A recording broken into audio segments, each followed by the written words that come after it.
Good evening and welcome to the October 17th meeting of the Merrimack School Board. Will you please rise and join me in the Pledge of Allegiance? I pledge allegiance to the flag of the United States of America and to the republic for which it stands, one nation, under God, indivisible, with liberty and justice for all. Thank you. We're on to agenda item number 2, which is public participation.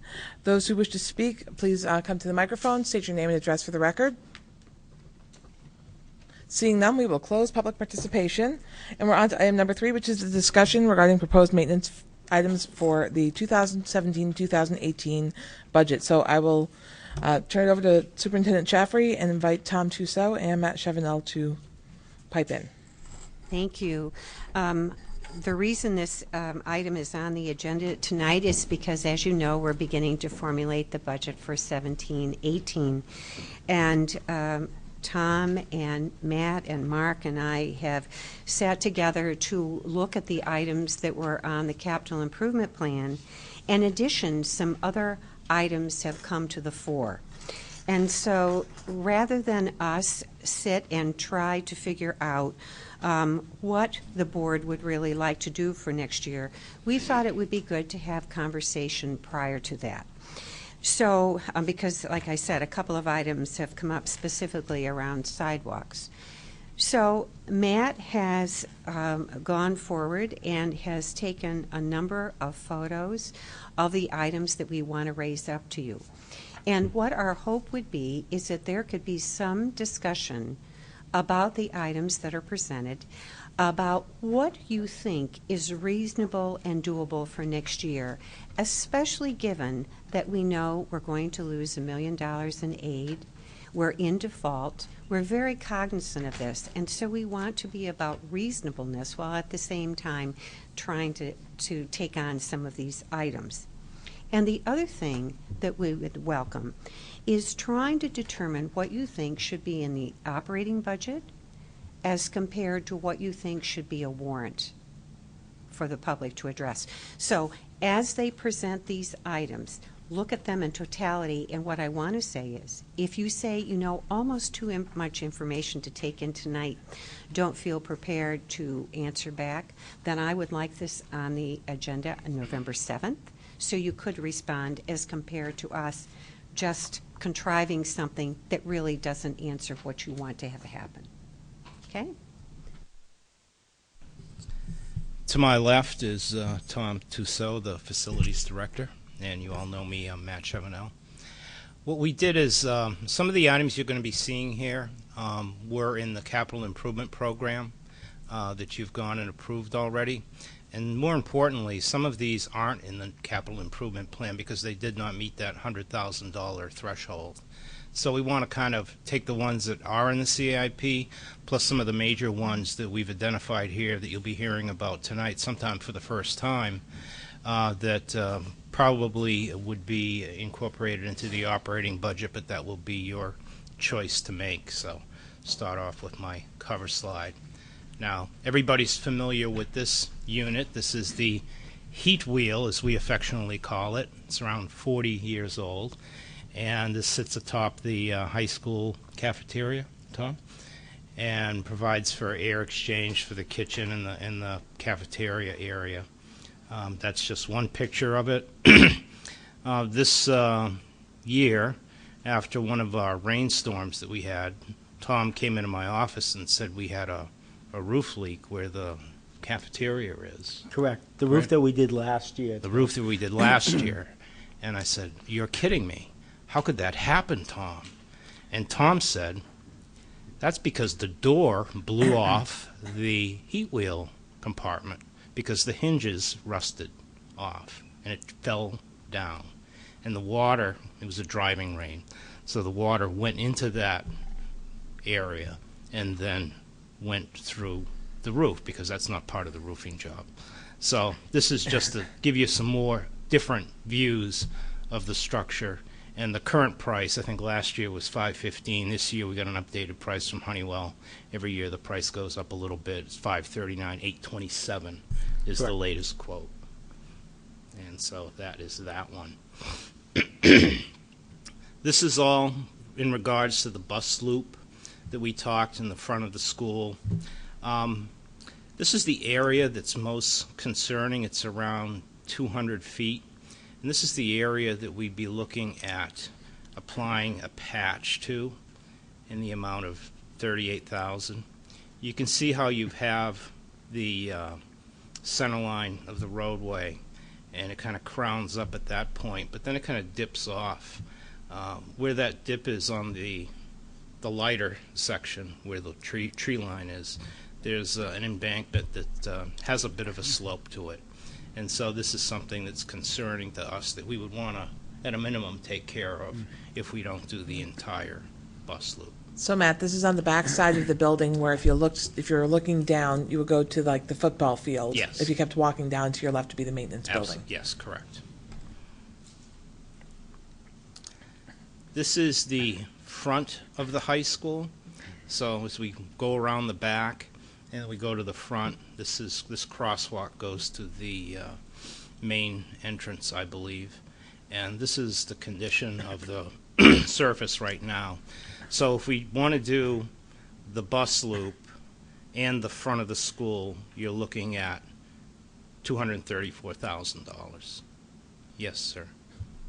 So the patch amount that you gave, the 38,000 before, if you did the whole loop, that 38,000 is not there. Right.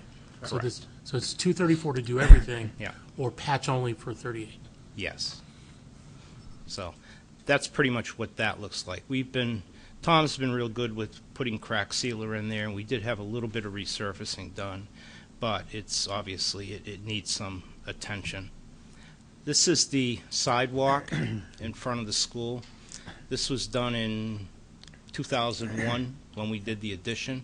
It's a poured concrete sidewalk, and there's no granite curbing on this. And you can see the areas that have been chipped away. A lot of this is due to the plow, but the salt and the sand and everything like that from the roadway has taken its toll. So you can see right there what sections. And so we'd be looking at a repair on this, not a replacement. And the amount would be $55,000. You have anything to add on the repair? No, it would not be a total repair. It would just be spots would be repaired. So it wouldn't be a replacement. It would definitely be a repair.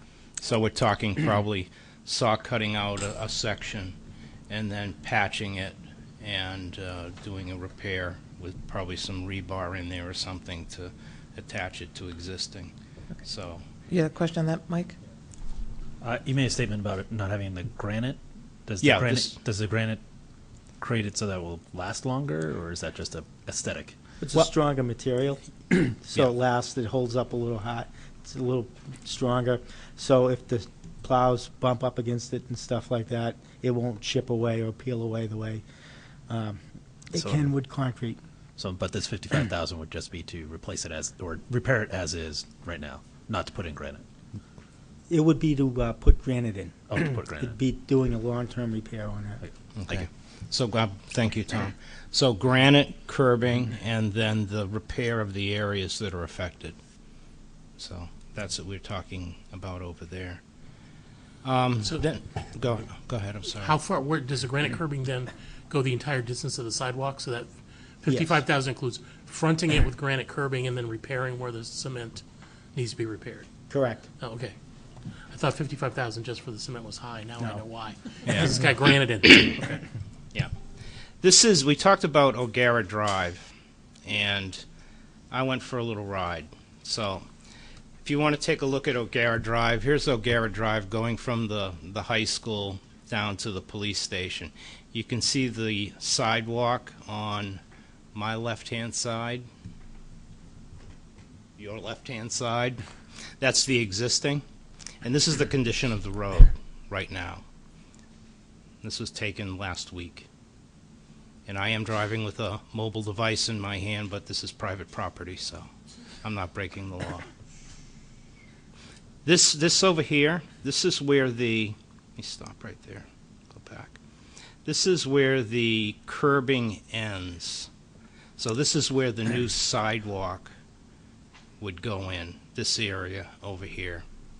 So if you wanted to, while you're paving O'Gara Drive, do the sidewalk. The sidewalk is $88,850, and the cost of O'Gara is $186,844. Sorry, 7. Would the $88,000 cover the sidewalk all the way to the end of O'Gara Drive where it opens up by the police station? Yes, All right, thank you. covers all the way to where I stop right here at the stop sign. You don't want to see that again. Would that parking? Yeah, go ahead. That parking that you're going by right now, Yeah. would that be gone, or how would that? Well, that's an interesting proposition right there. Because here you go, here's existing parking. Yeah. And then once you get to this point over here, this parking right there, if you put a sidewalk in, unless you put a curb cut for people to go in there, then this parking would disappear. Because this is where the high school students who do not qualify for parking permits park their cars. The sophomore lot, right? The sophomore lot, whatever it's called, yeah, I guess. So this was another part of our discussion. I think we had these side discussions, and it's what brought us to you, because you are contemplating, by looking at the CIP, about looking at doing a new SAU office in 2018-19. So it seemed to us that if you looked at it as a full project, the paving of O'Gara and the looking at the sidewalk would be in proximity to the new SAU office. So all of that could be looked at as one bigger project that had these components. Because if we did that paving and even contemplated the sidewalk, and then you have, you know, the construction and all that going on, it didn't seem to make perhaps as much sense, you know, because you're really looking at doing that sooner than later. So that was another one of the conversations that got us thinking. Andy, then Michael? So I understand the rationale to try to put things together, but my problem in thinking more about this, because we talked about the parking before, there's going to be many changes occurring over a 2 to 3 year period. Should we go ahead and put the SAU building where it is, then do this with the sidewalk on the road? We're not sure exactly what the whole use of that structure will be once they remove the skate park and the tennis courts and everything. We may have some ideas, but we haven't figured out the final use. We also know that if you put the sidewalk up, as we just talked about, the parking sort of goes away that is used across from the entrance to the elementary school. In my mind, I'd almost prefer that we not give the option for the sidewalk up front, only because we're not going to have all the answers as to what the impact is going to have, because the sidewalk fronts everything that we might be touching. That's it's just my thought is that I just think that I think the road needs it, and maybe when we talk about a warrant article, that maybe that's something we put out to let the voters do it. But I think the sidewalk is just this. I'm just worried about it. Losing the parking, not unsure what's going to happen down there, how big the cut is, things like that. That's just my thought in listening to this. So. Michael? Yeah, Andy just kind of commented on what I was going to comment on, is that I feel like we'd almost be possibly throwing away $35,000 to $40,000 of sidewalk if we decide to actually put a building in there. So, Or change the way it fits. or change, yeah, anything. And Yeah. I just think that it's a little premature to actually be speaking of a sidewalk when we haven't decided what we're going to be doing with that land at all. So. So extending the sidewalk versus Right. the repair of Yes. sidewalk. We have lots of Yes, sidewalk yes. talk. So so. repair in the high school, separate from Garrett Right. Drive, sidewalk all the way to the police station, whatever. Yeah, and the rationale for bringing the sidewalk forward is in working in cooperation with the town center committee. That's one of their eventual goals, to complete the pedestrian loop going around O'Gara to the high school, down McElwain. It's a nice little walk for people, and so that's something that ultimately they want to do. And they're looking at putting a sidewalk, like I said before, going down Woodbury. Yeah, Woodbury. I got it right this time. Tough. Woodbury Road. So this is part of their what they're looking at doing, but that's why we put it up there. Yeah, and like I don't think I'm against the sidewalk concept at all. It's just, if you Timing. try to look logically at putting things in place, I just think it might be out of order the way we do things, that's all. Yeah, and if we wanted to look at any additional parking, we have plans from years ago that show parking in that area across the lot from the back lot in Mastrocola, because when we were doing the back lot in Mastrocola, we also looked at parking going across the way. And so that's all been designed and everything like that. We just have to dust off the old plans and see if they're still viable. So, And just while we're talking about kind of paving and what to pave, I do want you to know, I mean, and Tom and Matt can certainly speak for themselves, but that we consider the bus loop to be the most significant of all, more important than O'Gara. O'Gara is important, but if you start, just like a family, you're like trying to look at what is my biggest need. And the biggest need is the loop around the high school. And if you haven't had the chance to really see it, I would ask you to walk it and really look, because the slope going off as you are on the roadway that would go down to the lower ball field or by Tom's building, there is really a drop-off there. So that, to me, is significant when you're thinking about the tonnage of buses on a daily basis. Would we like O'Gara done? Yes. However, the more important thing of the two is the loop. So would the fishbowl be part of that in front with the Yeah, sidewalk? correct. And then, One completely. but when it cuts into O'Gara, that's the part where we may want to reconsider our position and look at what we're doing with our SAU sped building. And that's the reason why Tom and Matt have done it in parts, Mhm. so that you could take a look at each part as compared to the whole. Excellent. Thank you. Michael, you had another question? So just a question. I might be getting ahead of myself here.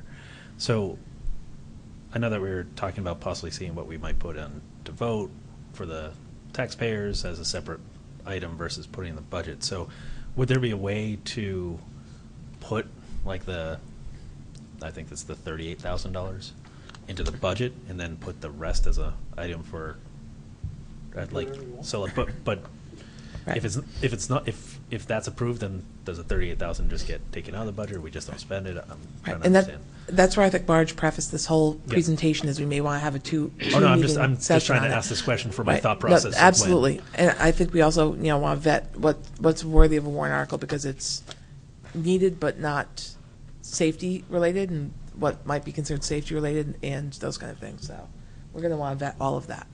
just- Right. I think it's the notion that all these are very important projects, and they all need to be done at some point in time.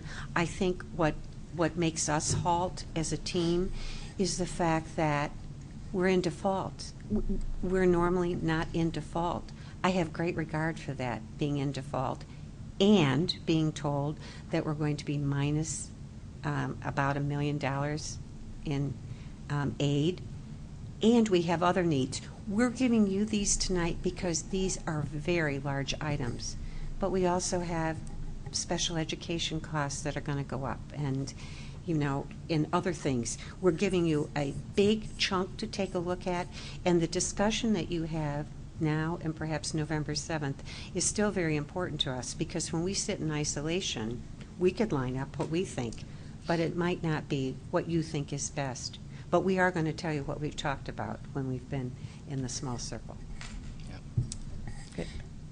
And what Okay. Mr. Thompson said earlier, we could indeed, if you wanted to, just to give you, for instance, and we have done this sort of thing before, have a warrant article that included the entire cost of doing the bus loop and the front of the school repair included, and having the operating budget, the $38,000 to do the repair, and the warrant article will be stated such that if this warrant article passes, to further reduce the operating budget by the amount of $38,000, and then we could name the section in the budget. So you can definitely do that. You can carry it because you wouldn't need it. Andy? So up until this last year, I would have just nodded my head on the wording that you just did. But we need to make it clear, I think, in that sort of a wording, that if we did that, that the repair, that $38,000 only comes out if the operating budget is passed, because if it fails in the default, it's not accounted for. You see what I mean? So we need to be very, very clear, either in the warrant article or in the voter's guide, sort of the nuances here, because the passing of a warrant article but the failure of a operating budget, you may or may not get the money back that you think you do, depending. See what I mean? Well, depending upon how the default relates to the proposed operating budget coming this year. So, Understood. absolutely. Right. Yeah.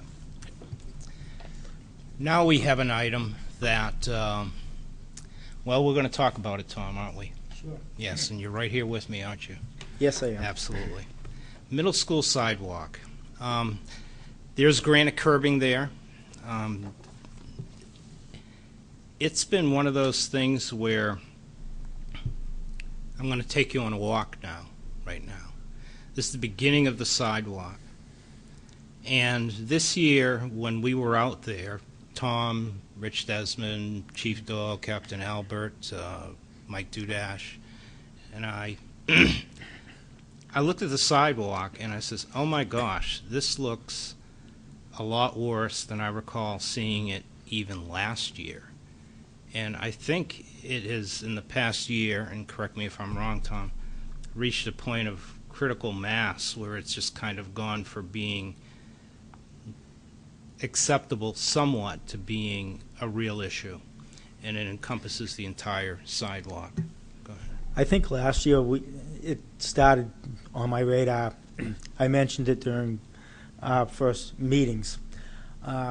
As you can see, it's certainly a lot more extensive than one would think if I just mentioned it for the first time. So there have been a huge jump for where it was to where it is today. The really thing that kind of makes me think, how bad will it be after this year? So that's kind of why this is one of those issues that really does need to be addressed, and I would like to see it addressed. It's one of my top issues. This is one of the items we were talking with Steve Keach about, and because this is the roadway in front of the school, in fact, we just went past the front of the school, and a lot of the salt that's used to treat the roadway gets splashed onto the sidewalk, which causes this erosion of the concrete. And the material that we use to treat the sidewalk, because this is an area where people enter the building and staff do, and we have to keep it clean and we have to keep it down a bare pavement. We use a lot of snow melt, ice melt. We use an ice melt. It does not affect the concrete. It does not affect the concrete, but it is, you do get the spray from the road, which is kind of like when Steve was telling us two different kinds of surfaces meet together, and then you throw salt over that.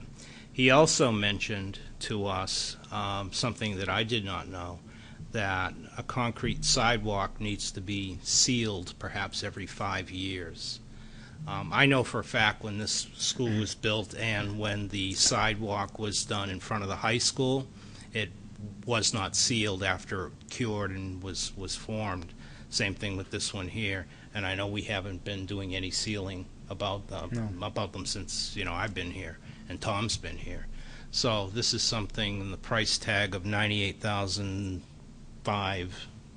whatever it is, $98,660 or whatever. It's close to $100,000. That would include demolishing of all the concrete, resetting all the granite, because the granite is there. This is the corner going into the parking lot on the west side of the building. And that would include excavating that all up and then repouring everything all over again. That would be more of a replacement than a fix. We're talking about replacing the entire concrete structure. It does, and it did fail, I think, premature. I think normally when you're looking at a concrete sidewalk, you're looking somewhere about 25 years. When you're looking at, you ever thought that we tossed around with some asphalt there? That's got a life of about 10 years, and then you have to go back and redo that. So this proposal has the concrete going back in. We'll just make sure it gets sealed, make sure we take care of it. Michael, you had a question? You actually answered my question about the tar. I was just trying to think of options. How old's the sidewalk right now? It's 15? That's 12 years old. Yes. So yeah, we discussed the concrete option, and you said that was around 10 years. And like we said, the area where we have two materials of different compositions, the asphalt versus the granite, there's going to be some dipping in that location too, and we'll have to be resurfacing that probably every 10, but this should last 25 to 30 if it's done per our specifications that Mr. Keach would draw up for us, and we do the sealing of the sidewalk and then maintain it, which we didn't know we had to do every 5 years to put a sealant on it to keep it from having this condition going on. So that's what we're looking at here. So the question I had was, since this is a 12-year-old facility and the lifespan is expected to be 25 years, is there any warranty? No. And does concrete offer any warranty ever, the way our roofs do? No.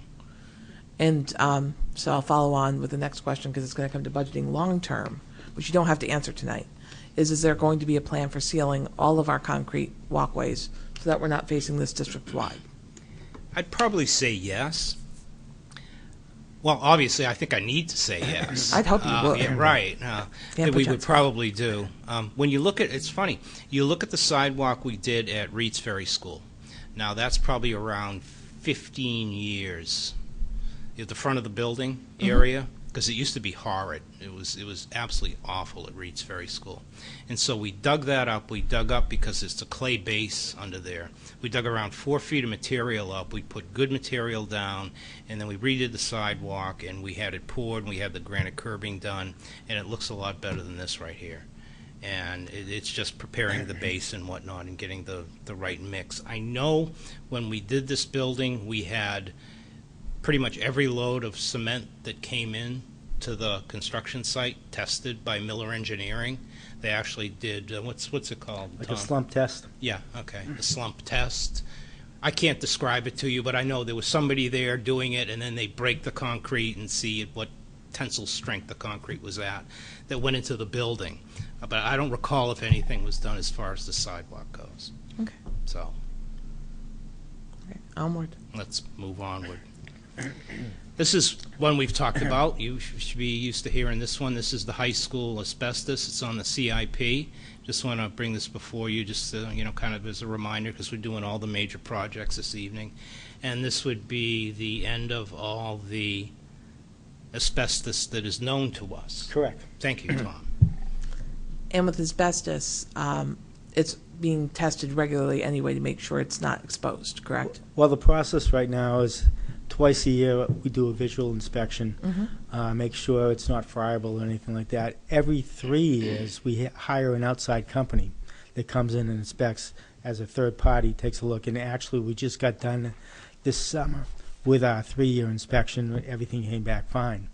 So as it sits right now, it's perfectly safe. Okay. But as Matt says, this is the part that would complete all the known asbestos removal out of the schools that we know of. Yeah, we're not to a critical point with this portion of the asbestos right now. Okay. It's one project. Yes. So I would also say in our deliberation that we know we want to finish it. It's a task to be completed. And yet, again, we talked about, is this the greatest need? Because it's not friable.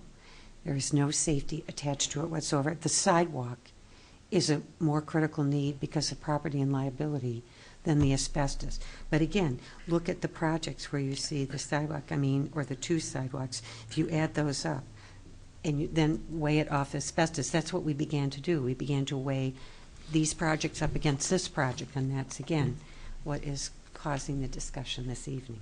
Andy? So that being said, and not wanting to be a board that kicks the proverbial can down the road, if we were to make a decision on moving the asbestos out by a year because of that prioritization that Superintendent just talked about, how long is it safe? I mean, I know it's been that way for a while. Mm-hmm. I mean, I don't want to say it's safe for another 20 years, but, a year, 2 years, what's your recommendation? Because you're Well, Mr. Asbestos. I'm going to go by what the state has us do. We take a look at it every 6 months, and that's what we will continue to do. Every 6 months and every 3 years, bring an outside agency in. At this point, nothing led us in the direction that it needs to be done immediately. It's just out there that we need to do it at some point. The thing I worry about is if you bring them in once every 6 months and all of a sudden we go from everything's great to, oh crap, you've got a problem. I don't want to have to, in the middle of a budget year, have to react to something along this line. I do it every 6 months. I'm taking a look, and the outside people come in. No, that's something that we would. I think there would be indications of a little more cracking than warning. usuals and stuff. Okay. I think we would get some kind of lead time on it. I don't think it would be like 2 years out, but it might be. But like if within you a found year. it tomorrow and then we decided to put it into the operating budget for the next year and it passed, you could that would be like an 8-month lead time, give or take. And I think that would be probably The worst case is if you find it, if we decide not to do it and come April or May you find it, and then it delays an entire year or in 2 months or so before it shows up. Well, it's been a long time, and we've been looking at it constantly, and I'm pretty confident that we will be able to go another year if that's your decision. Okay.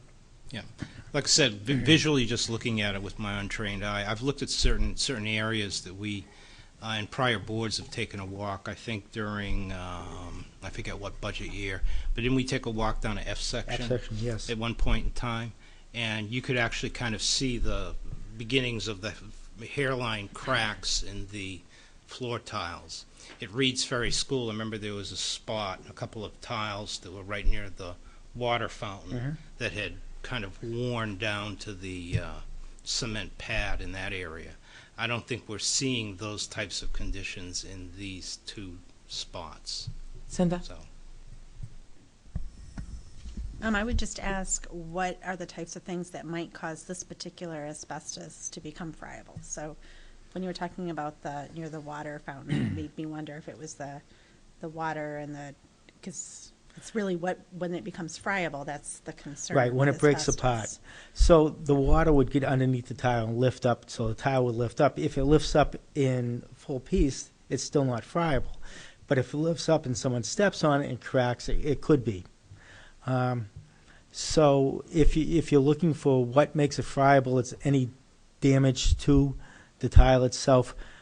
We do seal it. It's sealed in sealer and finish on top of it. It kind of encapsulates it a little bit. So as long as there's not a huge gouge put into it, it normally should be fine, and we shouldn't have a problem with it. If we were taking a lot of heavy material over it all the time, that certainly would be a little more troublesome. But even the population of the school isn't going to impact it too much. So I'm very confident at this point that we'll be all set for another year if that's your decision.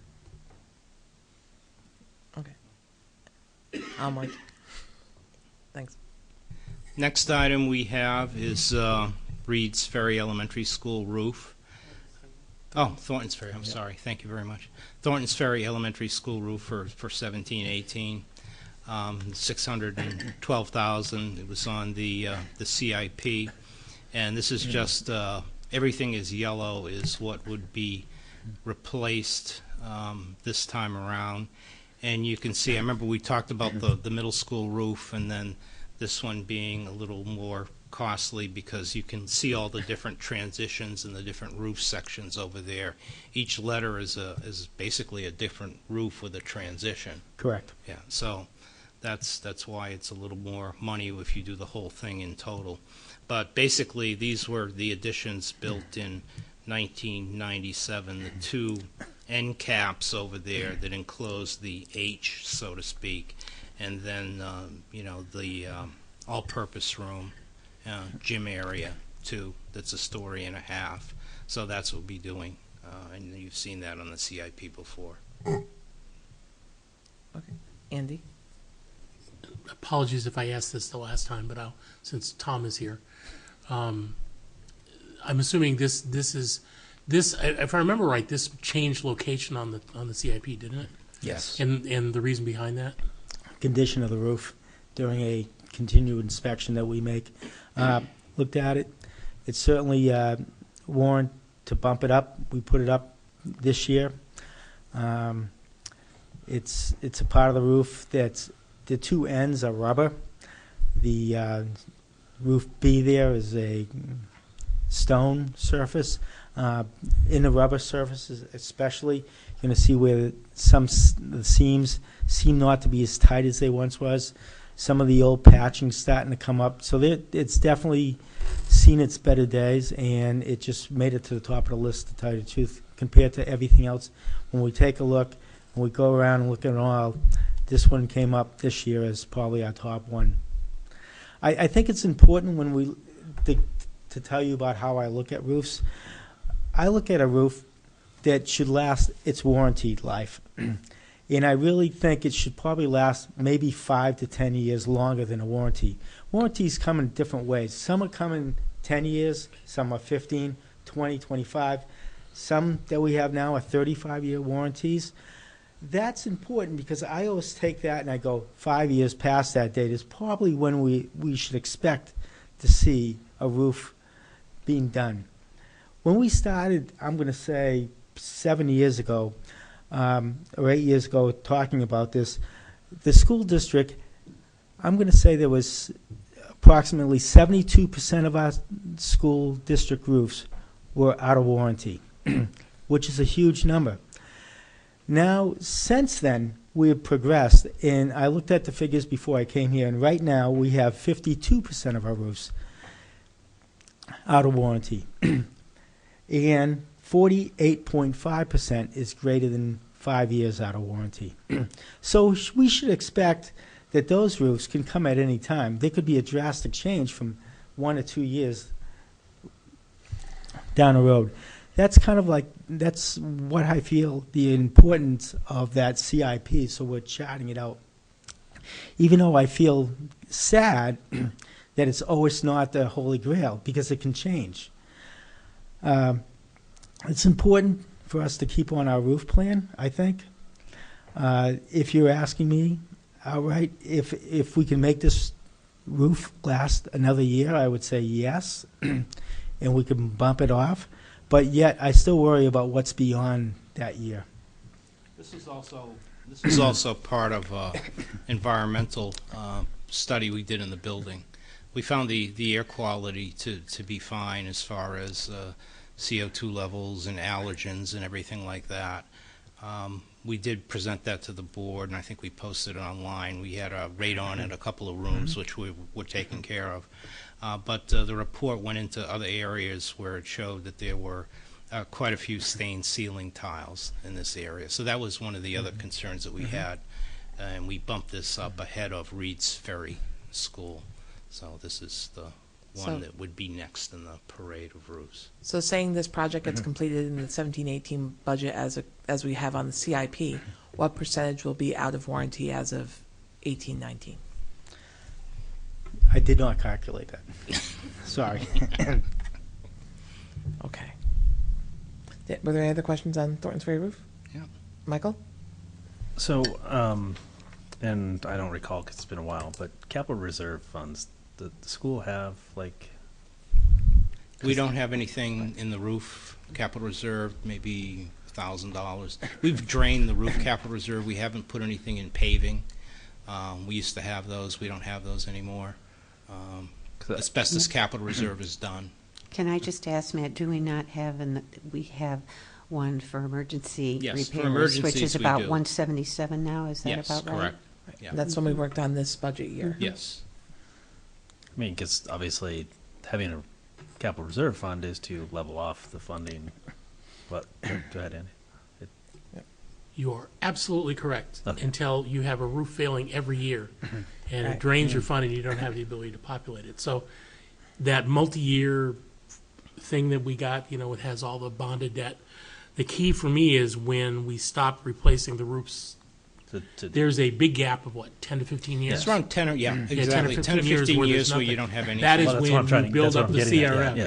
exactly. I mean, I remember when I came to town and, we had capital reserve funds for everything and, our roads were great, all this, and this has nothing to do with the school district, but, all the roads were really nice, everything was well funded, and then all of a sudden we got into that point where we just cut off all capital reserve funds, and you see where some of the roads are today, so it seems like we're kind of mimicking that at this point and need to get back onto the capital reserve. But we get into a good situation when we drop the bonded debt in 2023, 24, it's gone.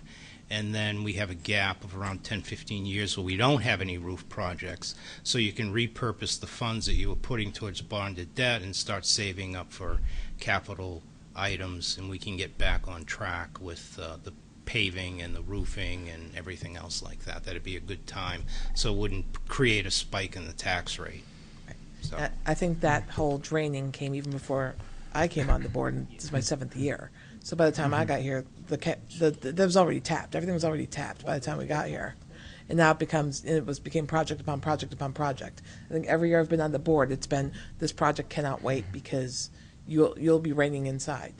Or, that great storm that ripped the roof off the SPED building took a lot of emergency funds. We haven't been able to project savings because we've had to respond to need. In the last 7 years at least, probably longer. So I think that, as a board, we need to not be, and I think we said in our budget message, not penny wise and pound foolish.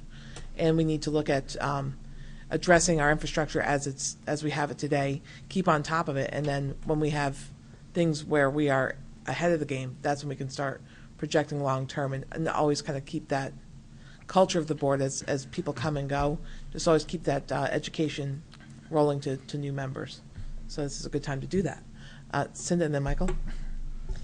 Yeah, last year at budget time, there were quite a few conversations kind of regarding the whole capital reserve fund and having the emergency funds, and we had some just different discussions on how much to put in it, with kind of the idea of building it up, was the intent at that time, to start to in baby steps until we can do more. Has there been any documentation of like a thought process later on, just so that the taxpayers know that we're actually thinking about that and understanding that yes, there is the spikes and stuff, and we can kind of give them, hey, we are thinking long term, and here's just a thought process. Obviously, it's not but giving them an understanding of the. Yep. Andy? I think that's a fine project for the communications committee. Wow, my psychic friend, I was going to say the same thing. But I mean, we talked about using the communication to do better about socializing the budget each year, so the voters knew about it. One of the things that we lose sight of is the longer-term budget, like the capital, the bonded debt and everything like that. So I think talking about the roof so everybody knows what we talk about all the time behind the table, that's a great opportunity, so. Right. So we just kind of for- need to, have a communications legacy that allows us to talk, everything that we talk about at our board meetings that people aren't watching. There are those who do, and I see them at Shaw's and Market Basket. There are those who don't, and they just don't know that we're doing this work. So we need to have a place where a repository for where that knowledge can be, that they can Google search pretty well. I think there's, if I could just comment, the superintendent and I have been together for 16 years now, and we have a plan. We've had a plan for a very long time.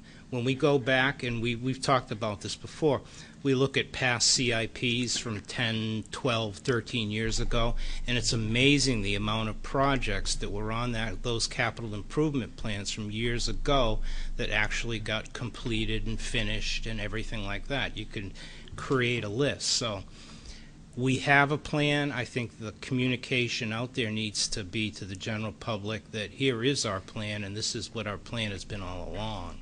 And to look into the future and to try and, get with the communications committee to say, okay, at this certain time we're considering this at this point in time for the future, but there always has been a plan. The public just hasn't been aware that there's been a plan. Right, and to your defense, I think you're at the will of the board too. So if the board has a different idea for that snapshot moment because of the funding that we're expecting you to come back with, I think that also throws that it can alter your plan in a way that you may not have projected. So we have to be fair to you guys on that.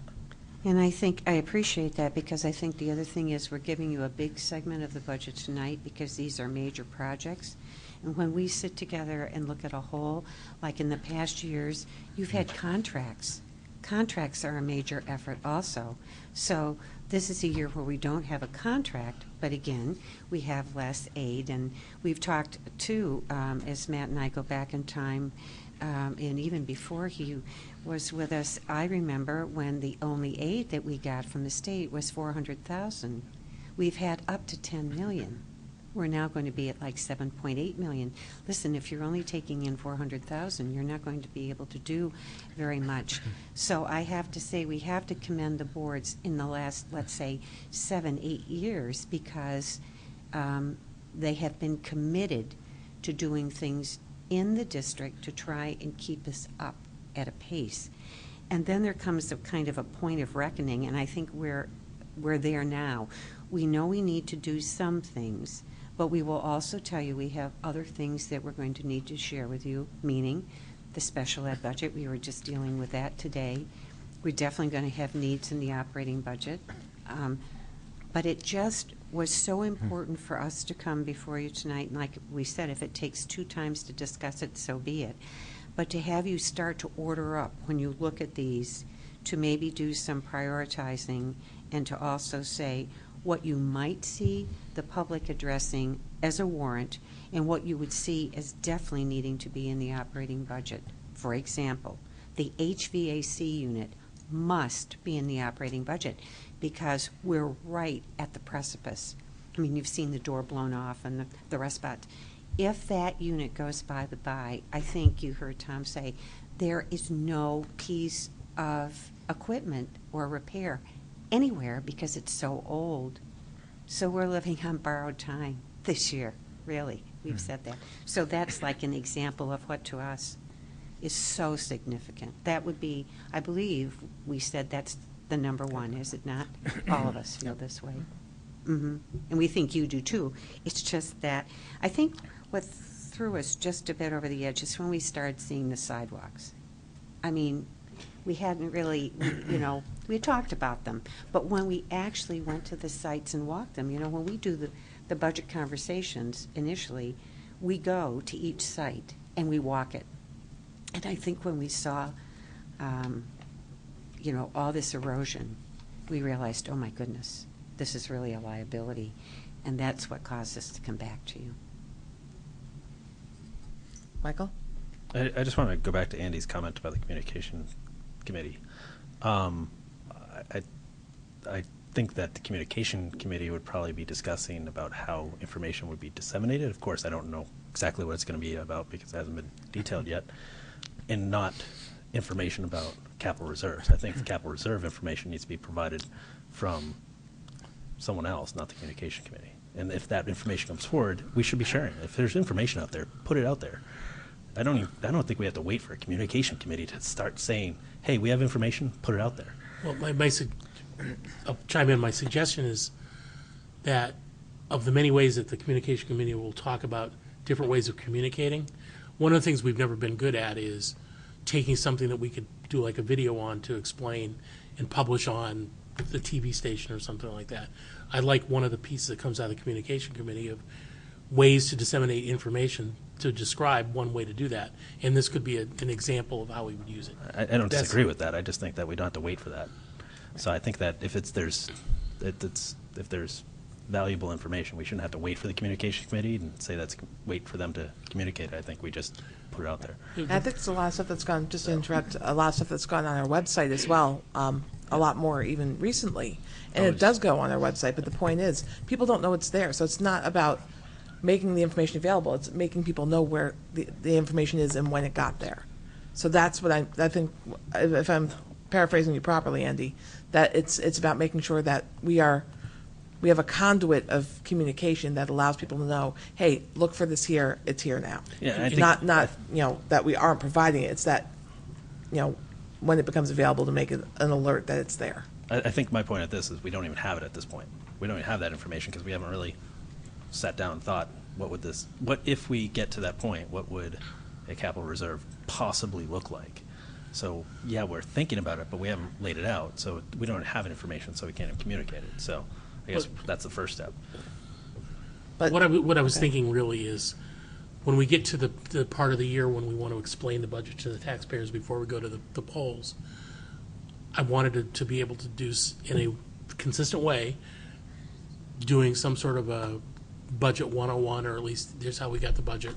And it would be also a good time to maybe have a follow-on one that says, here's the long-term sort of thing, or maybe we tie it together, I don't know. But the key is, however we do it, should be consistent in the way that we do other things. So it'd be nice to have at least a stake in the ground is the right way to approach it. Yeah, I don't think I disagree with that. I guess my statement was trying to figure out a long-term capital reserve fund. Oh, no, and no, your no, statement no. was that it was communications. No. So that's what kind of threw me. The problem is, in my mind, is that we know we want to do a CRF, but the ability to put it together is still several years out. So we could have a discussion about it this year, but we wouldn't be able to implement it for a while. So. Well, that's just kind of. Yeah. Right, and we could be making the decision of another board. That's the other thing we have to be very cautious about. We could say what our hope is, I mean, a but CIP it is can't the be same our thing, choice. though. I mean, a CIP is the same thing, so Yeah. it's right in line with, we're not making a decision, we're making a recommendation possibly. I had something else too. I have a concern about the middle school. So last year it was the roof. This year it's the sidewalk. Have we looked at anything else that's coming up for warranty that might? As far as I know, and Tom can contradict me here, that everything the construction of the building was always its strong suit. The way the site was prepared, the 22,000 cubic yards of fill that was brought in and compressed every 6 inches, all the engineering that went into it. So as far as the building goes, and I believe the current systems we have are still They're still operational. viable and Yes. operable. We have air conditioning, HVAC units, we have variable fan devices, VFDs, to save electricity and everything like that. The controls are all good. So I don't really see any large expense coming up other than the one we just went through, which was the roof. So that's about basically it. The building is good. The windows are good. There's no shifting. There's no cracking. There's nothing we can see. It's a good, solid building. I appreciate that. Yeah. Thank you. Thank you. Thanks. Cinda? I wanted to thank Mike for his comment because I think that's a really good question. Just because we were already hit with a big surprise on that one, so I think it's good to get that clarification regarding any potential surprises that might come up, for the taxpayers and for our budget. Excellent. Okay. That's it, right? Thank you. Can we just get? Thank you. Question. I'm sorry. Can we just get that in a list form, so Yeah. that we can? And I do. Would you say there's a lot of content that we've had tonight, so we would like to redeliberate next meeting, not next week, I promise. You can take a week off. But next meeting about how we want to prioritize what should be in the operating budget and what should be a warrant article. Fair enough? And we'll have that in our packet so we can deliberate properly. I just have one question. Would you care for me to put this on the website? I would love With, for you to put this on the website. Tom has a nice corresponding list that, I would probably start off with Okay. pricing and everything. We just put considerations for the 2017, 2018 Yeah, budget. sure, and that Okay. way we can get any feedback from constituents that Yeah. do see it, and then Yeah. we can share that at our next meeting. Okay, thank you. Thanks. Good times, good times. It's not even budget season yet, we're already feeling it. So we are on to item number 4, which hopefully is a little lighter, and which is the board's response to the proposed resolution for consideration at the New Hampshire School Boards Association Delegate Assembly in 2017. I will just lay out the groundwork that last meeting Michael mentioned that maybe we want to propose a resolution regarding opting in versus opting out for parental permission of content. And so I will put it over to you, Mike, if you want to follow through. Sure. Should I read it or should I? Go ahead. Okay. Absolutely. The NHSBA supports language and legislation that provides parents rights to opt out of content and programs that they feel is appropriate for their children. However, the NHSBA opposes language requiring parents to opt into content and programs for their children. Opt-in language creates undue burden on the school district to account for every student who would participate versus the few who choose not to participate. The rationale: with a heavy paperwork load that opting in policies would create, it would become increasingly difficult to provide enhanced content to students, as all content with opt-in language would need to be fully accounting for of every child able to participate. Districts make every effort to communicate to parents the information valuable to their children's education. An opt-out procedure still provides them the active role in choosing the content that is best for their children, but does not do so at the expense of the district's operating efficiency. So I'd like to thank Shannon for her assistance with writing this, seeing that I didn't know what to write at first. So Yeah. I appreciate that. No problem. And I actually threw this to the council. The assistant executive director of the NHSBA looked at this prior to us submitting it to see if it meets the expectations to be able to vet it properly. And he thought it was done to a point where it will be good discussion for the delegate assembly. Should I speak to it a little? Yeah, you may want to make a motion to ask and- to put it up if um, you'd like, since it's your idea. I guess I'll make a motion, then speak to it, I guess. Sure, you Make bet. a motion to accept the proposed resolution to put in front of the NHSBA as read. I will second it since I helped you with it. And is there any discussion? Well, first I'll let you speak to your motion, then we'll have discussion. Yeah, so I think that, as many taxpayers know, that there's some unfunded mandates that some people do not like. This is one of those where the resources are a burden to the administration. It's a challenge to actually administrate it and time-consuming. So I felt that this would be a good way to be able to present that, also get the information that's needed to be able to allow the education staff to do their job also. Thank you. And Naomi, you had a comment? Just a grammatical point in the first sentence. I believe it should be are instead of is. Programs that they feel are not appropriate. Yep, you bet. And is there any other questions, comments, or concerns? Seeing none, we will put the motion to vote. All those to present the proposed resolution to the NHSBA signify by saying aye. Aye. Opposed, none. The motion carries 5-0-0.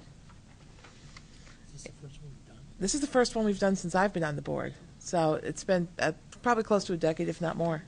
So this is our first time at the Delegate Assembly with content, which is exciting and timely. So we are on to item number 5, which is focus on 504 needs at Merrimack High School with Mark. Thank you.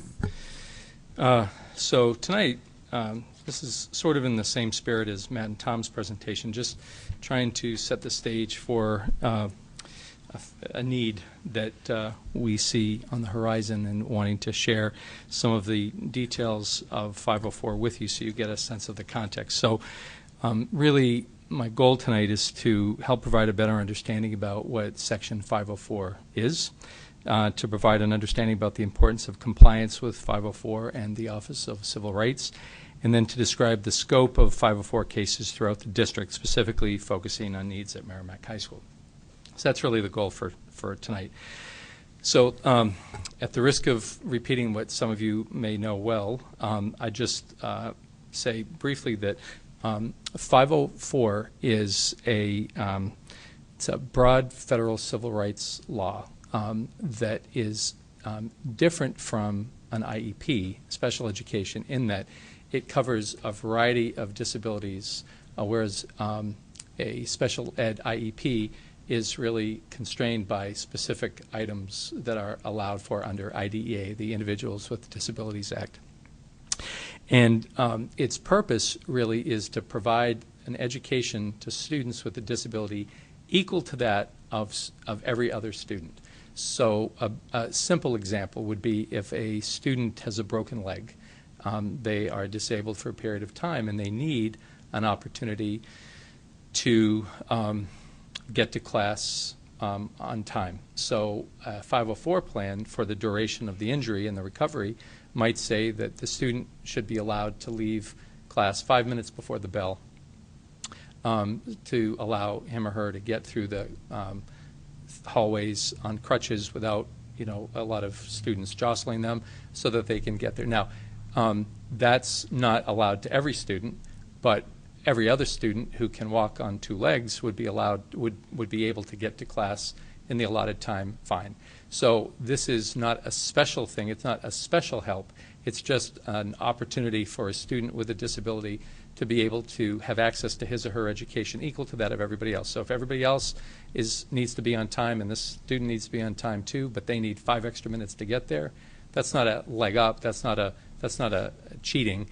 That's just giving a student what they need to have access equal to that of everybody else. So that's really what 504 is, and it can serve any number of students at any given point in time. So if you have a individual has an injury that lasts for a period of time, it could be that. If a person has a chronic peanut allergy and they need to have a 504 plan that says they need to be in a peanut-free room, then that's more of a long-term kind of thing. And there are almost as many iterations of what a 504 could be as there are people. So in addition to doing the right thing by students, it's also important to say that the Office of Civil Rights, which is a federal agency under IDEA, oversees schools and districts' compliance with 504. And it's very important that schools and districts do certain things relative to 504. There's an entire process that goes into the development of a plan, the response to a request from a parent, the development of a plan, the convening of a team, the development of the plan, the communication of the plan to all the teachers who are responsible for implementing the plan, and the oversight of the plan, and then the review of the plan annually.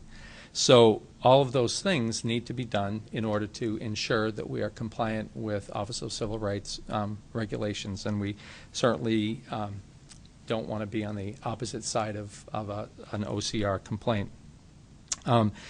So just to give you a brief kind of example of where we are in the district right now, K-8, so in 5 of the 6 schools, we have 179 current 504 plans.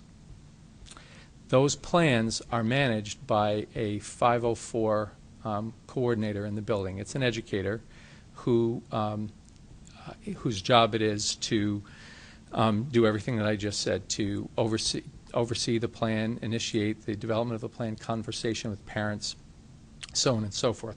So that number that I just gave you is the total cases K-8, and it's divided 25 in one building, and so on and so forth.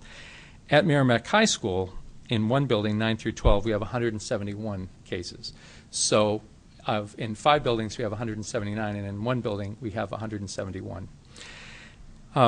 In the past, we've had a variety of iterations of oversight of 504 in the high school.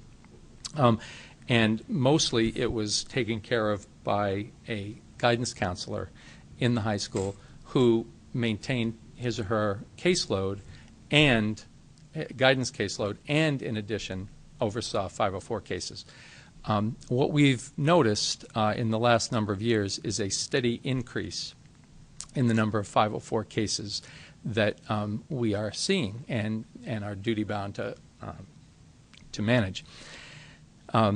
When we have seen that increase, we have recognized it's been very difficult to provide the kind of services we need with a counselor who has a full caseload and then 504 management in place. So what we've done is we have hired a contracted service out of our federal Title II-A grant for the last 4 years. And that amount of money that we've put toward it has allowed us to have a dedicated person at the high school to manage the 504 plans of what is now 179 students. A couple of things that are happening that are looming on the horizon that's important to share. Chief among that is that over the last couple of years, we have seen a steady, not dramatic, but a steady decline in our 2A allocation. The impact of that is that we use Title II-A funds for a lot of things. So every year, when we talk about August Academy, for instance, a good chunk of funding for that comes out of that. And a whole host of other things that I can share with you if you're interested. But the idea is that as we continue to see that number decrease, we're soon going to be in a position of having to really pick and choose. Do we continue to fund the 504 coordinator position and begin to shut down other things or limit them, or what choices are going to have to be made? The other thing that I'd share with you is that right now, because of the very high caseload of 504 students at the high school, we're finding that the number of hours that we're able to pay for our contracted service person must increase. And I'll just give you a brief example of the things that need to be done by the coordinator. At the start of the school year, so this is every year, they have to review all existing 504 plans to make sure that they are up to date, accurate, that no health or other information has changed such that the 504 plan needs to change. They have to also address the status of all incoming ninth graders. Those are students that would not be known to this individual, but through collaboration between the two schools, we're working on, having that communication happen, but still they need to be updated. This person has to schedule 504 eligibility and review meetings for all plans that need to be changed, plus every new plan that comes up. So that would include students moving into the district or students who are newly identified. Gather information about students from teachers who are unable to attend any 504 meeting. So in order to develop a plan, if a student has 5 teachers, there needs to be a meeting with 5 teachers so that we can provide that information to 5 teachers, because each teacher is personally responsible for maintaining a 504 plan. But if a teacher can't meet, that person has to find that person in their schedule and schedule a time to meet. Prepare for and facilitate 504 meetings with the parents and the teachers, and coordinate the time and the schedule, and then conduct those meetings plus any follow-up. Write the 504 plans and complete other 504 paperwork as needed. Respond to emails, calls from parents and teachers who have concerns about 504 students, and keep notes of these contacts as needed. Things change frequently. A student's health condition might change that would require extensive communication back and forth between the coordinator and the parent, and then that new information needs to be conveyed to the entire team of teachers at the high school. And in March, attend all 8th grade 504 meetings to make sure accommodations are appropriate for the high school, to answer parent questions, and then calls to medical providers and therapists to gather information and recommendations about things that would be suggested to be on a plan.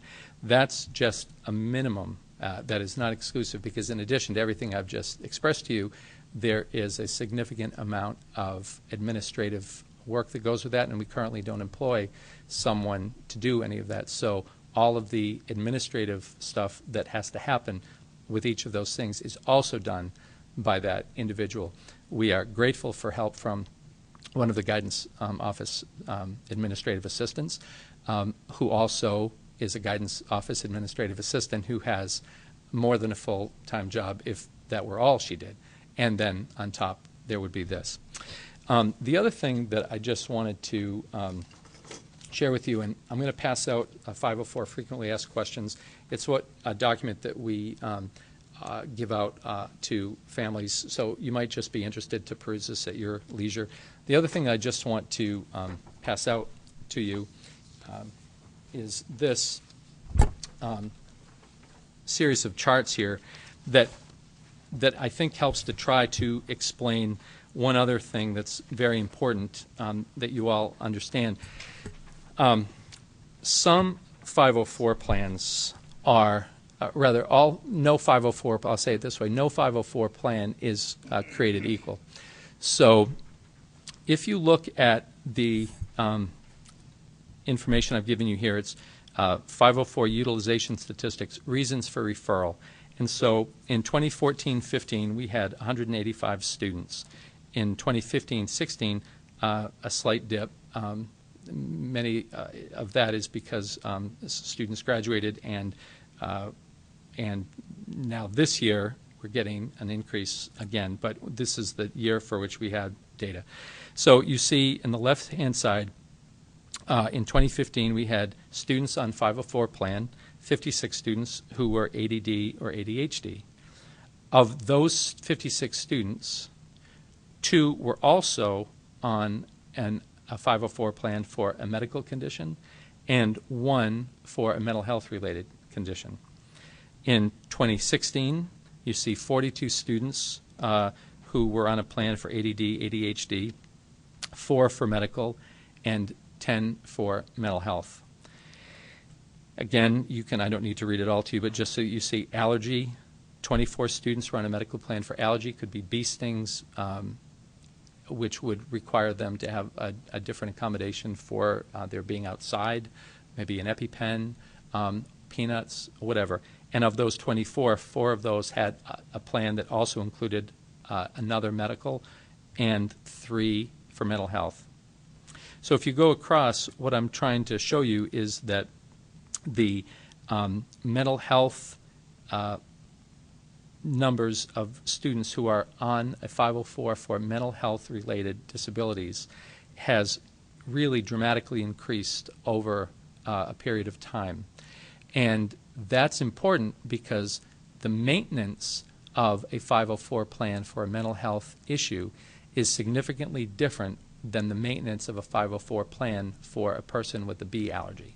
It's just a much more complicated thing. And as you know, when John Fabrizio and Julie DeLuca were meeting with you a few weeks ago and talking about the great work of the Mental Health Committee, that we've got some significant issues, and we have to do right by these students, and in order to do right and maintain timelines and so on, it can be very intensive. If you just look at the second set of graphs, you see the number of new cases in 2015 was 39, and the number of new 504 cases in 2016, as I indicated above, had reduced slightly, but the mental health numbers increased significantly. And then there's just demographic information at the bottom. Of the 171 students in 2015-16, you see a breakdown of grades. The highest grade at the moment, or the grade with the highest number of students on 504 plans is sophomore. So that will increase, and then we have new students coming in. And then the gender breakdown is almost exactly equal. Just draw your attention, in case you're wondering, in the middle graph, you see the scale on the left is 20, and then the scale on the right is 10. That was merely because when we kept the equivalent graphs. The mental health graph shrunk disproportionate to the number of mental health because the scale was different. So we just are trying to, the scale was the same rather, so we were just trying to show really the proportional mental health numbers just by using a different scale on the left. But you see the ends there. We're acknowledging the ends are slightly lower in 2016 than 2015. In any event, so in talking to the superintendent and Matt, just trying to forecast what is really an issue that could be looming, and wanting to just share with you. And what we are hoping to do is to put into the operating budget for this year a position at the high school for 504 coordination. And again, because if it's totally grant reliant, the likelihood in the next few years is that we would just not be able to fund it. And if that happens, two things happen. The most important thing is that our first duty to students, I couldn't guarantee we'd be able to have coverage for.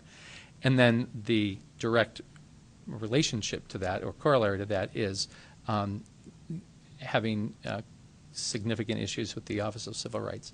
And so the most important thing is to do the right thing for our students, and it is also not an insignificant thing to be in Dutch with that group. So we're really doing fine now and holding our own, but I foresee in the not too distant future a potential real challenge there. So just wanted to open that up to you tonight for discussion. I saw Cinda, I saw Andy so far. Yeah, I wanted to take a minute and talk about the what we're seeing as far as the anxiety and ADHD, and I'm hearing what you're saying about the 504 coordination, and it sounds like that position is more, or maybe you can explain, is it more administrative? And with the increase in anxiety, depression, those types of things, you know, I'm losing my voice, sorry, and some of the evidence that we've seen from the health risk survey and whatnot, are there any additional things that we need to be thinking of outside of the coordinator position itself? So that is, I think for now, what I can tell you is that when we have good coordination and an ability to meet, have the time it takes to understand the depth of whatever, let's say, mental health challenges a student faces, have the time to coordinate with healthcare providers, with mental health providers, have the time for the development of a good plan. We have the capacity internally, largely, to address those things within the way that it's supposed to be addressed within the classroom. You remember John Fabrizio frequently talks about FAPE, free and appropriate public education. So our first priority and our goal is to make sure that we handle what we can handle within the classroom. And so there may well be additional things that Julie and John and their team would come forth. What I'm sort of suggesting is that with proper coordination and the time afforded by a slight increase in this person's time commitment with us, we could really do quite a bit to continue to successfully manage these things. But with an increase in mental health identifications, what we find is that just something as simple as the amount of time it takes for this individual to have quality conversations with providers to better understand the scope of the need, that alone is sometimes compromised by the vast number of cases and the need to have that many conversations in a time frame that we can afford.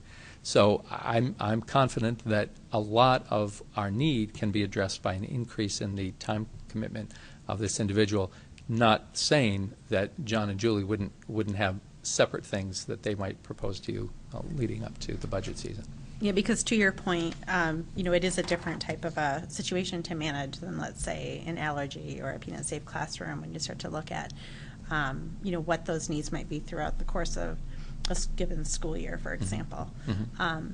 So definitely, I really want to hear what they have to say about that to make sure that we have the right supports in place that we can start to make some progress in, making sure that, well, first of all, that we're, I guess making progress isn't the right way of saying it, but making sure we're not only meeting the requirements that we need to make from the coordination, but if there's extra resources or there's, to be able to meet that coordination and discuss with providers and whatnot, that we have the right provider support, whatever that might be. Andy?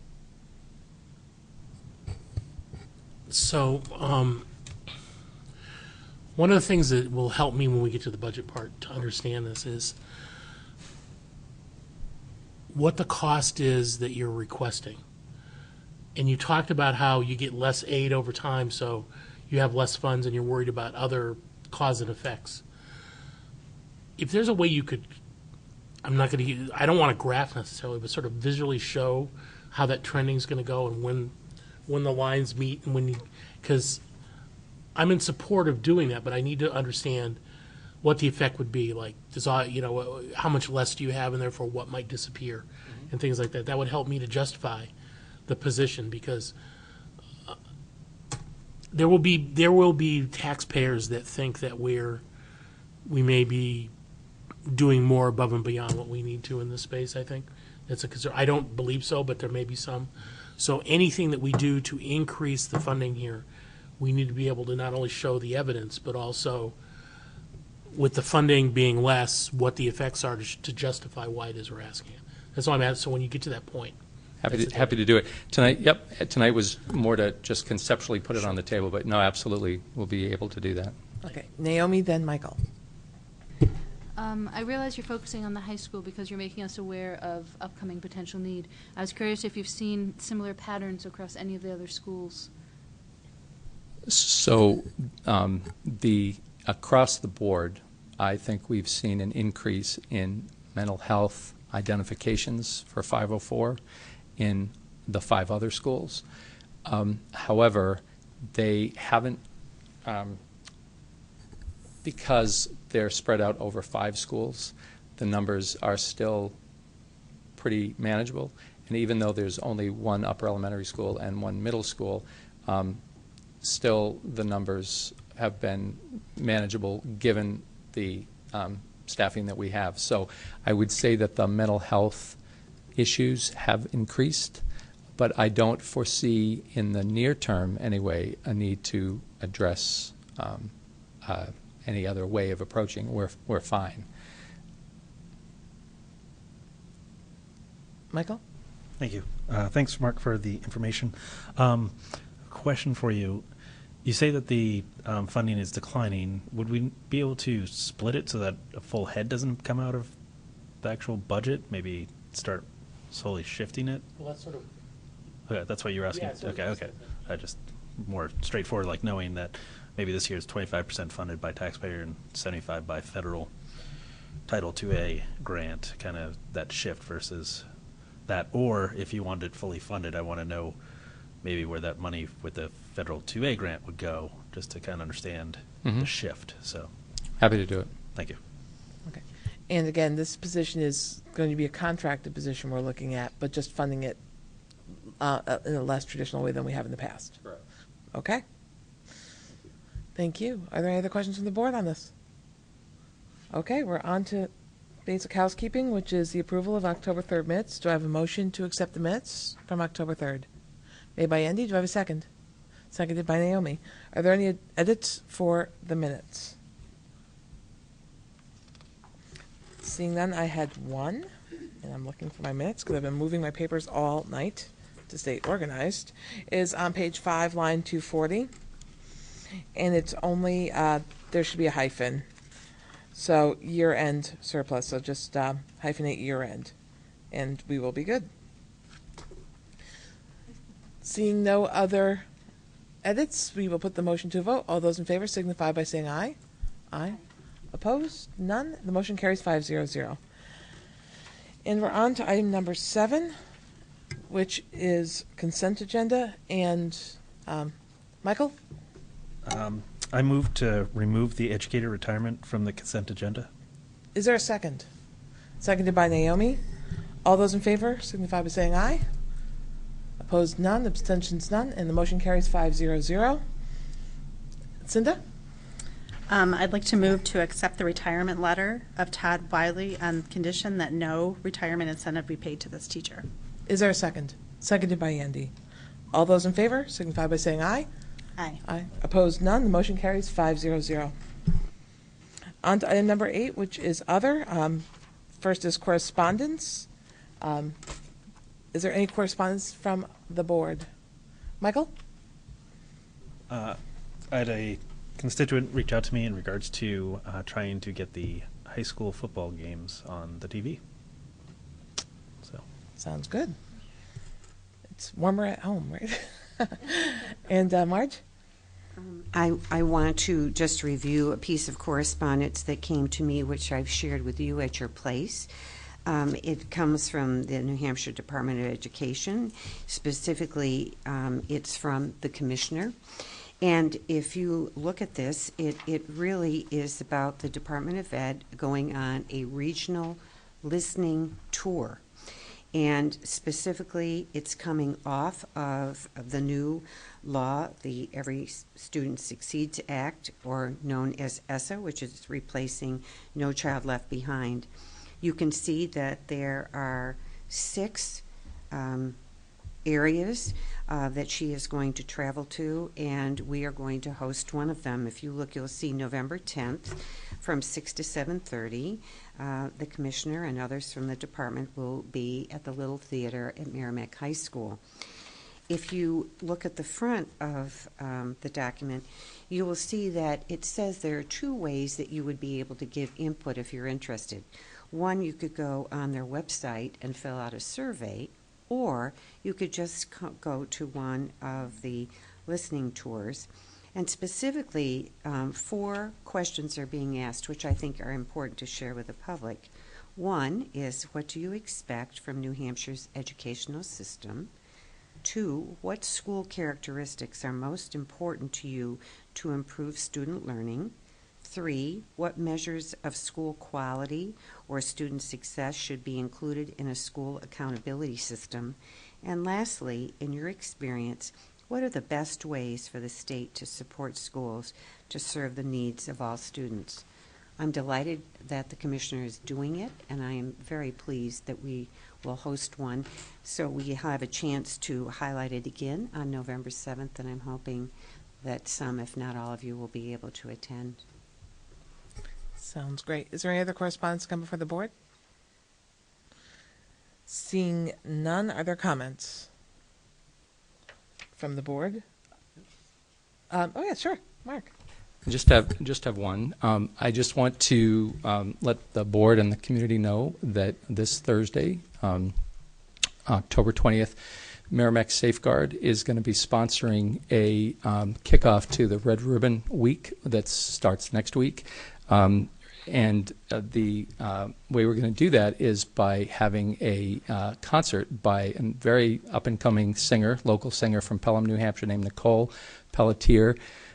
Nicole is really getting to be a fairly well-known individual, and she's going to be coming to Merrimack. She's going to be singing at 7 p.m. From 6 to 7, we're going to have a lot of information tables set up from groups like NAMI New Hampshire, Bridges, Hope for New Hampshire Recovery, Merrimack Safeguard, the Youth Council, State Farm Insurance, a lot of community organizations who are really local helpers. And we're really trying to promote in Merrimack the idea that if we're going to really successfully address concerns that we all have about substance use and abuse, then we want to tackle this as a community. And so our goal is to have Nicole be the draw to pull people out to the high school on Thursday night and to learn about the many helping organizations and people that we have in our community. I'm going to make an unabashed request that people might also want to think about joining Merrimack Safeguard and any other organization that's really part of the community solution. It can't be just a few people who do try to do good work the first Thursday of every month, but it has to be a large and committed group of people who are really dedicated to addressing this in positive ways. And so I invite anybody watching to come to Merrimack High School. 6 o'clock will be the beginning of tables and information. Mac the Moose is going to be there. Tom A. Hawk will be there. We're going to have a lot of refreshments provided by the Family Consumer Science Group, Bryce SAD. Members of Merrimack Safeguard have donated food and drinks as well. And we're even going to have a raffle for some cool prizes. So 6 o'clock to 7, information. 7 to 8 is the concert. And then till 9 o'clock, more information. So thank you. Thank you, Mark. And let's see. Actually, I just had one announcement too. Kind of a comment. I just wanted to let the community know that the track is done. So this is a huge project. So if you are thinking about getting a good brisk walk in before winter hits, it's a great time to check it out. The rubberized surface is down, the lines are in, and it looks beautiful. It was a great job. So great job by planning and execution as well. So thank you, Michael. And there's a great picture on the website. There's a great picture on the website. So, but it showed us off beautifully. And honestly, I think that even people that come to the school have noticed a very big quality difference. So especially at football games. So, If I can just add, I was having a conversation with Peter Bergeron yesterday. Not yesterday, because yesterday was Sunday, but last week. And he mentioned that all the other schools that have come to visit have been very impressed with that. excellent. And we got so much value out of that for our money. It's incredible. So I think everybody should go take a look at it. So, and so I'll go on to if there's any new business.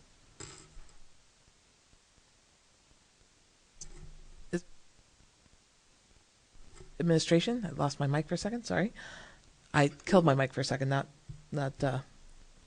Ella's fault. Sorry.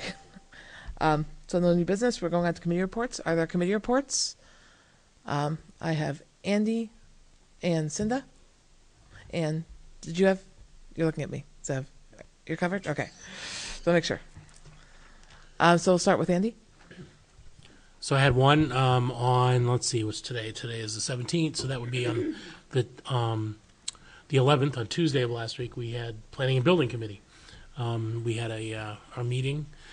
They reported on the data that they're gathering in terms of creative funding for turf field. So they're off getting the information that we've asked for around that funding stuff. I also helped clarify some of our asks around looking at available field space on school district land. They thought we were looking only at one, and I said, no, we're looking at several different places. So I tried to refocus. So hopefully when they have their next meeting, I'll make sure that they're delivering sort of what our ask was. And we'll have that sort of data. So there should be 3 report outs that we get from them. They're not all at the same time, but the 3 report outs are the funding for a turf field, the fields on school property, and then the recommendation on the placement of the SAU sped building on the lot that's on O'Gara Drive. So they're working towards all those. And then tomorrow there's a CERES Board of Directors meeting. No, Wednesday. Okay. Thank you. Cinda? Yeah, a couple of committee reports. The Communications Committee met on October 4th, and it was what would be called the core committee of the Communications Committee. And we had some philosophical discussions about the committee, what we want to accomplish, what we want, understand the direction from the board, and so on and so forth. And out of that conversation came the idea of doing a survey. That would basically go out like we did when we did the school calendar survey, that type of a thing, to kind of get the pulse, get a snapshot with a variety of questions. So we kind of wrote some things up on the board and we kind of brainstormed. We'll be getting together with the broader committee in the next week or two to be able to bring everyone together, start to finalize that, and then put that survey before this body right here for discussion, approval, modifications, and whatnot. One of the themes I can tell you that came up across the board from the people that were there, parents, Mark was there, I was there, administrators, teachers, was just this idea of consistency, particularly as people or children transition between school to school, between the various schools, and understanding where to look for things, and really consistency was a big theme. So anyways, that was really exciting. I felt really charged when I left that meeting. Mark, did you have anything you wanted to add about that? Okay, great. The next meeting that I had attended was the Merrimack Safeguard meeting, also with Mark, last week. And I just wanted to reiterate what he had said about the Red Ribbon Week kickoff with Nicole Pelletier. There's flyers we have to kind of put around town and whatnot. But that should be really exciting. It's learning ways to help local teams and families make positive choices. And there'll be all sorts of resource tables, and as Mark had mentioned. In addition to that, we also discussed the DEA Drug Take Back Day on October 22nd. And that's at the police department where they can take that back. And then I think there's also an event that will be at the high school in the Little Theater. It's the free screening of the award-winning The Hungry Heart.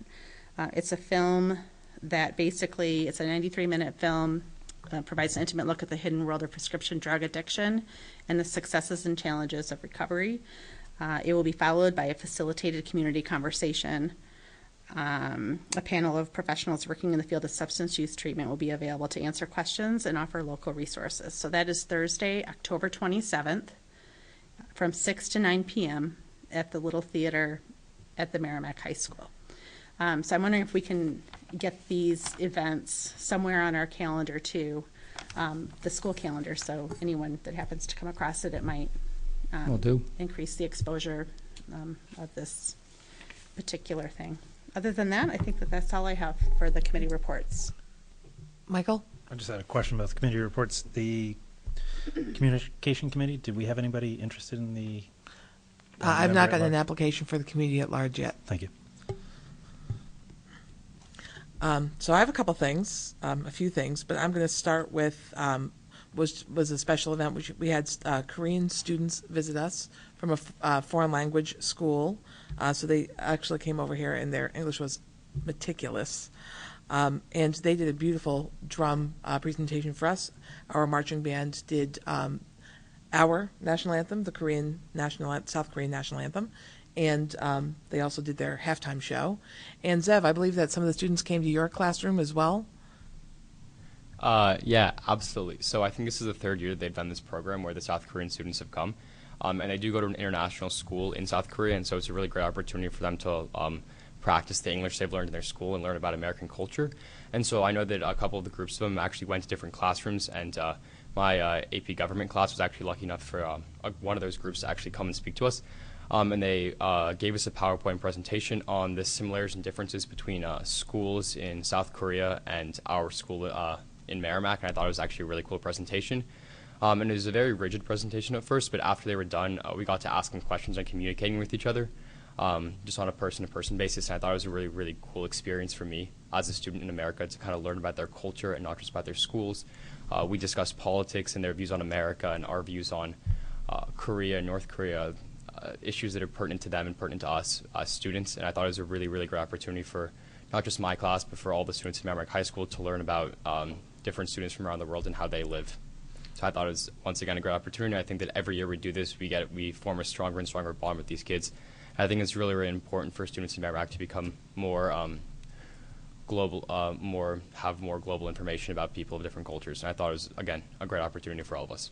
Definitely. I believe there's some pictures on our website from that day as well. So, and they did a lovely job. They were great kids. And when they came, we had a meet and greet. We gave them some snacks for breakfast and showed them a PowerPoint of kind of the history of Merrimack and some of the exchanges we've had with them, and what life in Merrimack schools are like, and the things that they definitely responded to are things like our sports. And I guess there was a visit here from President Obama, and the place went crazy. So just having such an international figure come to a school and meet the kids, to them was an unbelievable expectation. So it was a great day, and we thank them for coming every year, and hopefully we'll be able to come there someday. Also on the 5th, as part of the New Hampshire School Boards Association, I was able to attend the Kidder Law Conference. It really gives an update about upcoming and new current laws in the space of education, how they're being applied and understood in the courts. But really, I wanted to focus on the keynote because I think it does tie back. The keynote speaker was former Chief Justice of New Hampshire, the New Hampshire Supreme Court. It was John Broderick. And he didn't talk about his experience as much on the Supreme Court as much as he talked about the crisis of mental health in New Hampshire and mental illness. And it's not just about the substance abuse, but it is a big part of it. But it's about how in schools, that's really where the first iterations of mental health issues present themselves. His son, as it was well documented, suffered from mental illness and ended up making some life choices that were very difficult for the whole family because of it. And if you want to look it up, I'm not going to get into the details of it, but he didn't know how to identify mental illness in his household, and it cost his family quite a bit. And they have recovered beautifully, but it did come with a tough road for them. We keep hearing this as a board, and so it's something that I think when we go to a state conference and we talk to someone of that background, talking about how mental health is the undiscussed crisis in New Hampshire, and how we will talk about how we have cancer, where back in the 50s you would never talk about cancer. It's like you'd whisper, I have cancer. And now, but with mental illness, that's what we're still doing. But it's a sickness like anything else.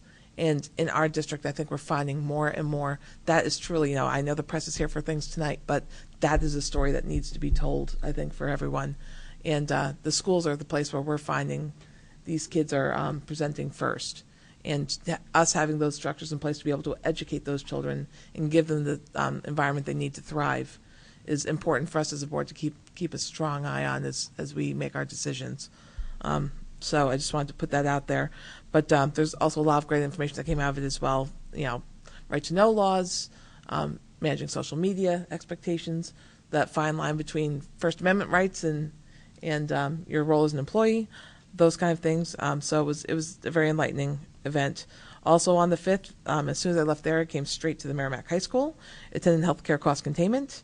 We got updates to the program that is in place to increase the healthy lifestyles of our staff and improve their use of benefits, preparing for a health fair for staff to maximize the use of those benefits. And we really are, as Merrimack, a flagship for our provider, where we can, our health trust provider, where we can become a great case study for the way you can truly maximize your benefits and your health, maximize your health. So more to come next month at their next meeting. And let's see, that, and that, I think I am covered. So those are my committee reports. That being said, we're on to item number 11, which is public comments on agenda items. So are there any public comments on agenda items? Seeing none, we have one resident, so I had to bring it up. And we're on to item number 12, which is the signature of the manifest. And I will entertain a motion to adjourn. Made by Andy, seconded by Michael. All those in favor signify by saying aye. Aye. Opposed? None. The motion carries 5-0-0. Thank you and good night.